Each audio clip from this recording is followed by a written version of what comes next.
Θέλεις μία τάρτα αρωματική και αέρινη? Σ' έχω. Τάρτα λεμόνι. Πάμε να δεις πώς γίνεται.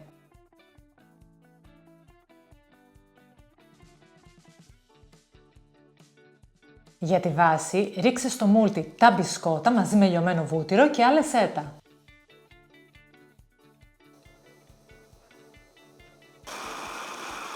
Ρίχνεις τα μπισκότα μέσα και τα απλώνεις στη βάση και στα πλαϊνά, πιέζοντας καλά.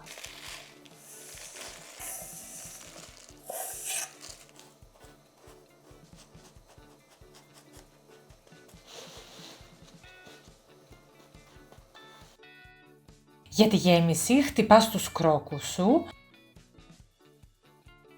προσθέτεις το ζαχαρούχο γάλα,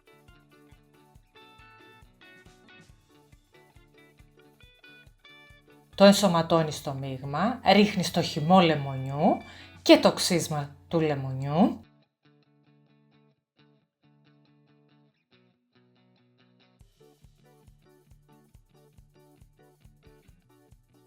Η γέμιση είναι έτοιμη, τη ρίχνεις πάνω στην κρύα βάση, ανακοινείς να φύγει ο αέρας και τη ψήνεις στο φούρνο για 10 λεπτά.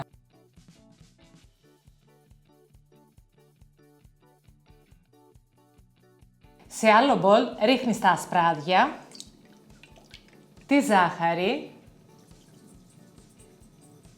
τη βανίλια και ξύσμα λεμονιού. Τα ανακατεύεις καλά. Βάζεις σε μπεν μαρί και ανακατεύεις για 10 λεπτά.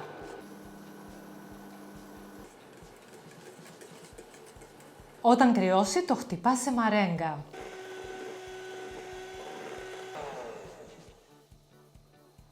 Βάζεις τη μαρέγκα στην τάρτα, δημιουργείς κορυφές.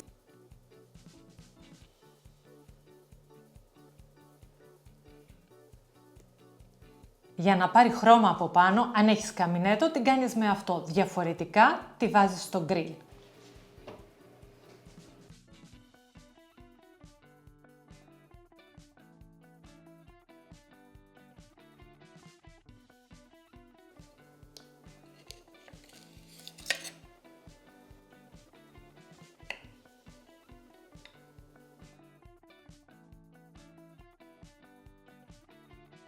Αέρινη, δροσερή, φανταστική τάρτα, φτιάξτε τη. Τα υλικά θα τα βρείτε όπως πάντα από κάτω στο κουτί της περιγραφής. Αν σας άρεσε το βίντεο, κάντε like σε αυτό και αφήστε μου μια καρδούλα, ένα σχόλιο για να καταλάβω αν σας άρεσε η συνταγή. Και φυσικά κάντε και hype και ακολουθείτε το πάξι για να μην χάνετε καμία νέα συνταγή.